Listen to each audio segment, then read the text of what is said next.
आज की क्लास में आप सभी का बहुत बहुत स्वागत है। आइए देखते हैं आज का प्रैक्टिस सेट है जो हिंदी साहित्य का दूसरा इतिहास पर आधारित है। पहला क्वेश्चन देखते हैं। इसमें पहला क्वेश्चन है आपका, निर्गुण भक्ति मार्ग जाति विरोध आंदोलन सफल नहीं हो सका, उसका मूल कारण यह है कि भारत में पुरानी समाज रचना को समाप्त करने वाली पूंजीवादी क्रांतिकारी शक्तियां उन दिनों विकसित नहीं हुई थी। यह कथन किसका है बताना है। पहला है बच्चन सिंह, दूसरा है शुक्ल जी, तीसरा है मुक्तिबोध का, चौथा है डॉक्टर नगेंद्र। बताना है यहाँ पर निर्गुण भक्ति मार्ग जाति विरोध आंदोलन सफल नहीं हो सका, यह पंक्ति किसकी है, किसके द्वारा कहा गया है। यहाँ आपका राइट आंसर हो जाता है ऑप्शन नंबर 3, मुक्तिबोध कहते हैं।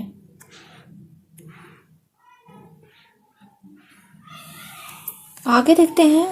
क्वेश्चन नंबर दूसरा आपका है, निर्गुण काव्यधारा का प्रवर्तक कौन है या किसे माना जाता है बताना है।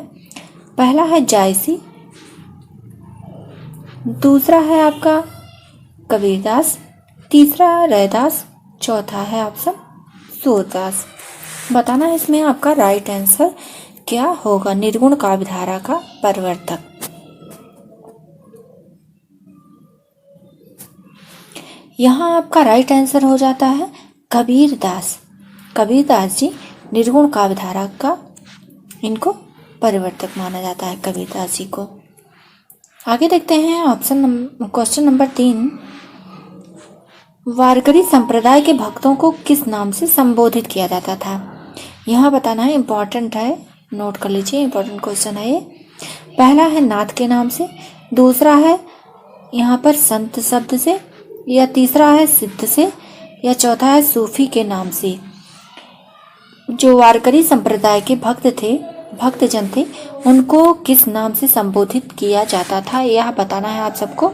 इसमें राइट आंसर क्या होगा आप क्वेश्चन नंबर 3 में।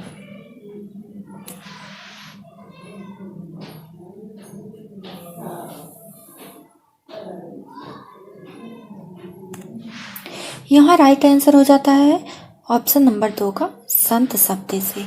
जो वारकरी संप्रदाय के भक्त थे उनको संत कहा जाता था।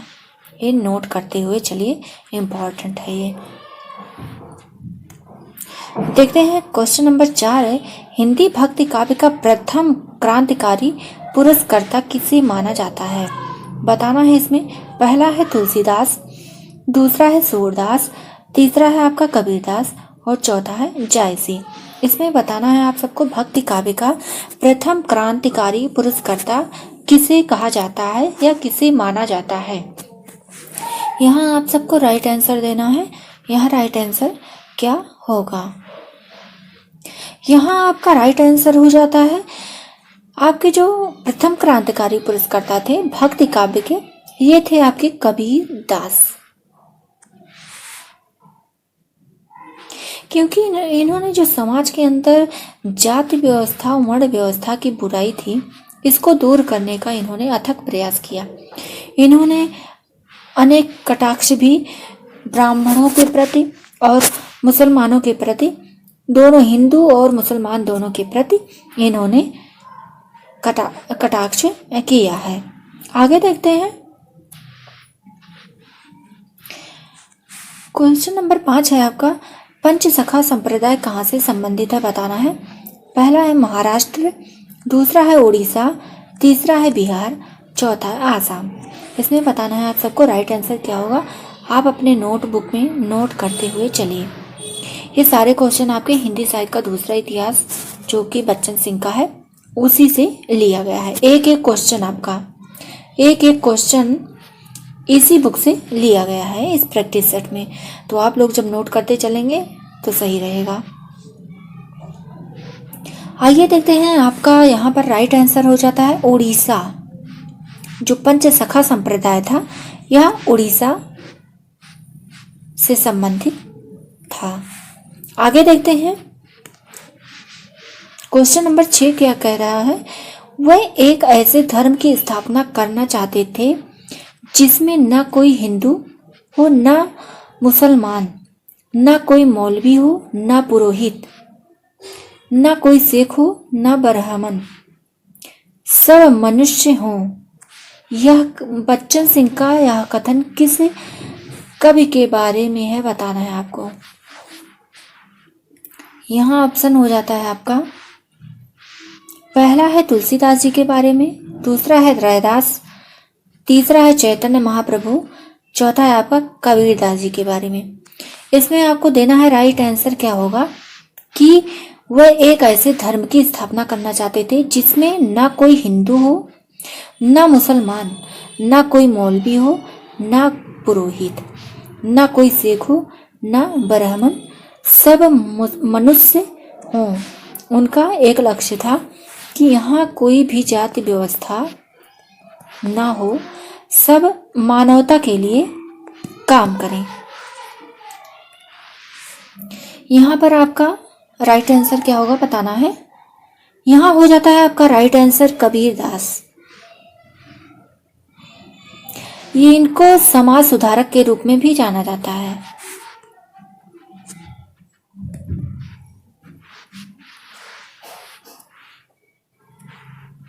आगे देखते हैं, आपका क्वेश्चन नंबर 7 है। इसमें करना है आप सबको मिलान, सही मिलान करना है आ का बा से। इसमें पहला है अनंतदास, दूसरा है प्रियादास, तीसरा है मुकुंददास और इसमें चौथा है आपका राघोदास। डी है आपका राघोदास। इसमें आ जाता है पहला आ है आपका कबीर साहिब जी की परिचय, बा है भक्तमाल का प्रबोधनी टीका, इसमें सा है आपका कबीर चरित और चौथा है आपका भक्तमाल। इसमें बताना है राइट आंसर क्या होगा।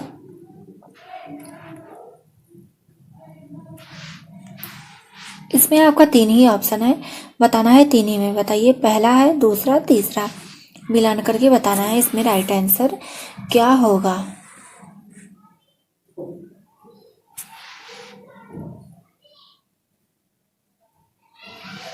यहाँ आपका राइट आंसर हो जाता है ऑप्शन नंबर 1। ए का आ है, बी का बा है, सी का सा है, डी का दा है। अनंत दास का है कबीर साहिब जी की परिचय, वहीं प्रियादास की है भक्तमाल की प्रबोधनी टीका और मुकुंद दास की है रचना कबीर चरित और राघव दास की रचना है भक्तमाल। भक्तमाल और किसकी रचना है आप सबको कमेंट करके बताना है।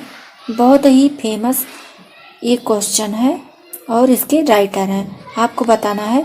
इम्पॉर्टेंट है कि भक्तमाल वह कौन से कवि हैं जिनकी रचना भक्तमाल है। और देखिए भक्तमाल राघव दास की भी रचना है। तो इसको नोट करते हुए चलिए आप लोग अपने नोटबुक में। आगे देखते हैं, क्वेश्चन नंबर 8 है। नीमा और नीरू किसके माता पिता का नाम था, बताना है। इम्पोर्टेंट क्वेश्चन है। पहला है रामानंद, दूसरा है रैदास, तीसरा है तुलसीदास, चौथा है आपका कबीरदास। ये तो वैसे सबको पता होगा क्वेश्चन का आंसर।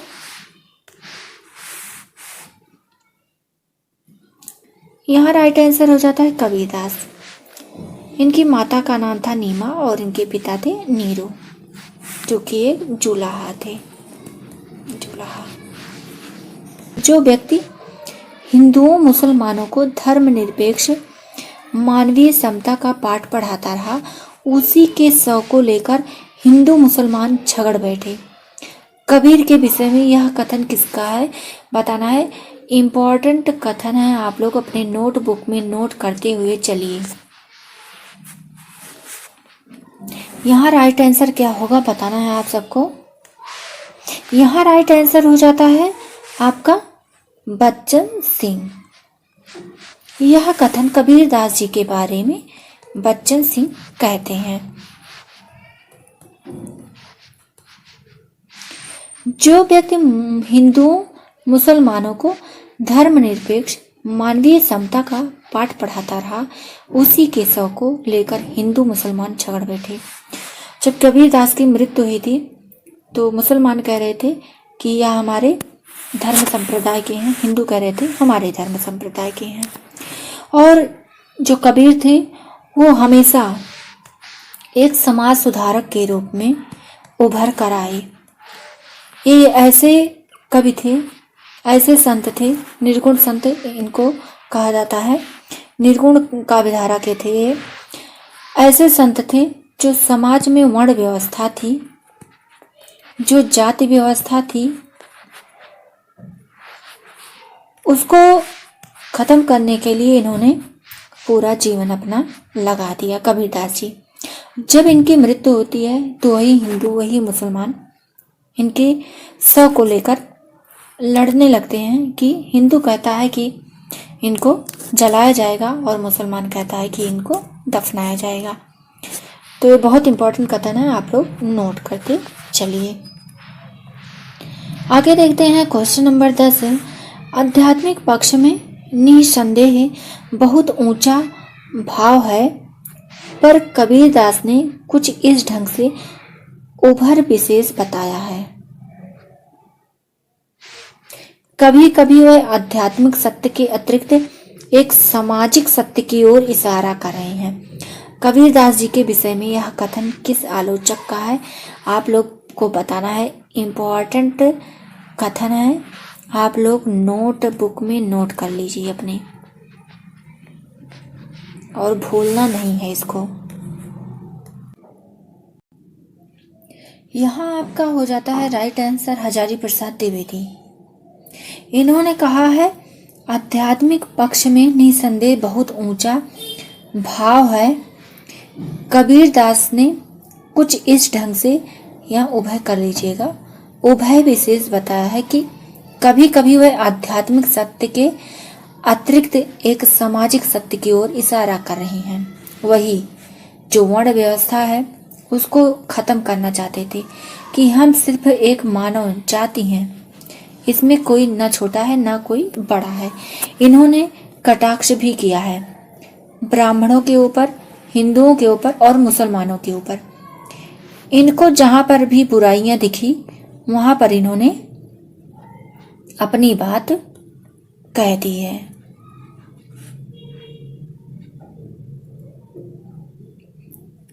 आगे देखते हैं, यहां पर आपका हो जाता है क्वेश्चन नंबर 10 का 11 का देखते हैं, 10 तो हो गया, 11 का देखते हैं।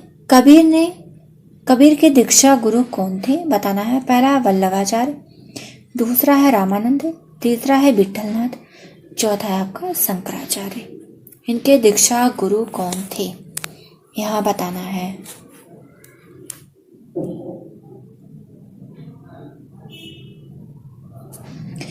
इनके दीक्षा गुरु थे रामानंद, और रामानंद के शिष्य थे पीपा, रैदास, सेन, ये सभी भी इनके शिष्य थे रामानंद के, कबीरदास के अतिरिक्त। आगे देखते हैं क्वेश्चन नंबर 12 क्या कह रहा है। रामानंद को आकाश धर्मा गुरु किसने कहा, इंपॉर्टेंट क्वेश्चन है, आप लोग नोट करते चलिए। पहला है शुक्ल जी ने, दूसरा है डॉक्टर नगेंद्र ने, तीसरा है बच्चन सिंह ने, चौथा है आपका हजारी प्रसाद द्विवेदी ने। यहाँ बताना है राइट आंसर आपका क्या होगा।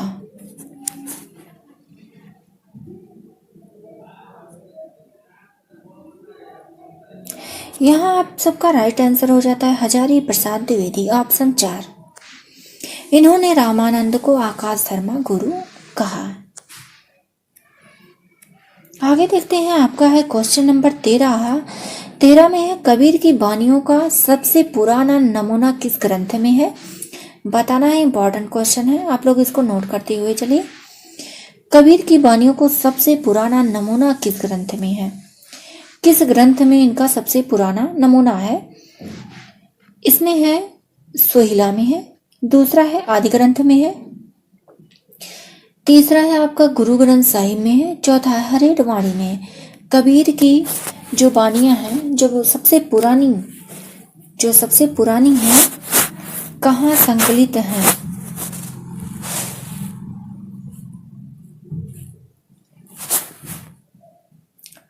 यहाँ आपका राइट आंसर हो जाता है गुरु ग्रंथ साहिब में। गुरु ग्रंथ साहिब में कबीर की वाणियों का जो है संकलन हुआ है। आगे देखते हैं। क्वेश्चन नंबर 14 क्या कह रहा है? साखी सबद दोहरा कही कहनी उपखान भगत निरूपहि भगत कलि निंदहि वेद पुराण। आप लोग नोट करते हुए चलिए अपने नोटबुक में। इसमें यह पंक्ति किसकी है बताना है आप सबको। पहला है कबीरदास जी की, दूसरा है तुलसीदास जी का, तीसरा है रस खान, चौथा है सूरदास। बताना है इसमें राइट आंसर क्या होगा।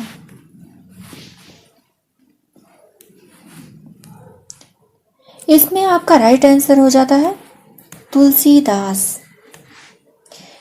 ये आप लोगों के लिए मोस्ट इम्पॉर्टेंट पंक्ति है, याद कर लीजिए और लिख लीजिए, क्योंकि यहाँ साखी शब्द आया है तो ऐसा लगेगा कि यह कबीरदास की पंक्ति है, लेकिन है ये किसकी पंक्ति?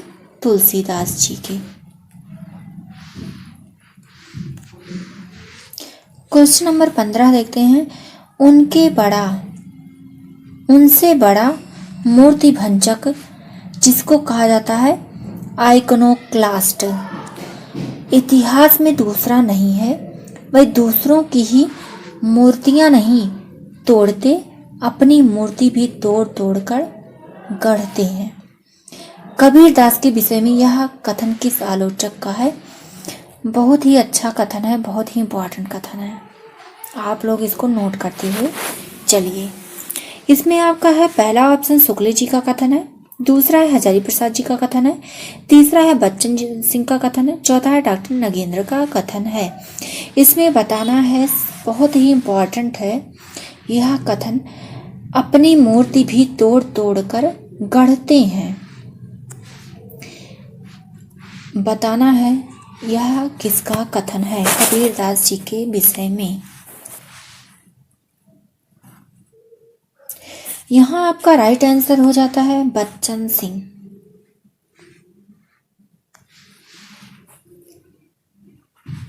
मूर्ति भंजक जिसको कहा जाता है आइकनोक्लास्ट,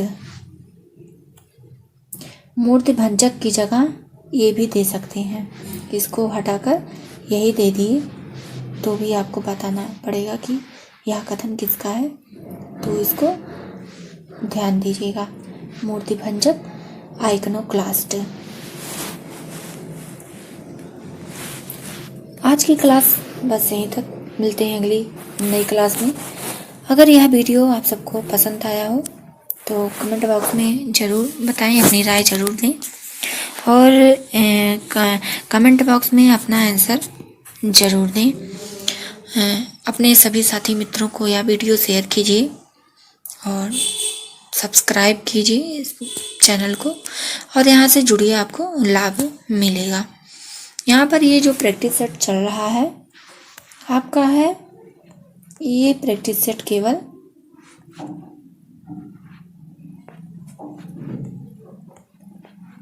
हिंदी साहित्य का दूसरा इतिहास पर आधारित है। उसमें जो जो टॉपिक आ रहे हैं, जो जो महत्वपूर्ण या जो बेसिक आपका क्वेश्चन बन रहा है, उन सभी क्वेश्चनों को आप चाहें तो इसको अपना नोट के रूप में भी तैयार कर सकते हैं, नोट कर सकते हैं। अगर आपके पास यह बुक होगी, आप पढ़ चुके होंगे, तो आप यहाँ पर अपना आकलन कीजिए, टेस्ट दीजिए और देखिए कितना सही होता है, कितना गलत होता है। नोट बनाते रहिए। अगर आपके पास नोट नहीं है, हिंदी साहित्य का दूसरा इतिहास का बुक नहीं है, तो आप नोट बनाते रहिए और पढ़ते रहिए, टेस्ट देते रहिए। फिर आज की क्लास यहीं तक, मिलते हैं अगली नई क्लास में।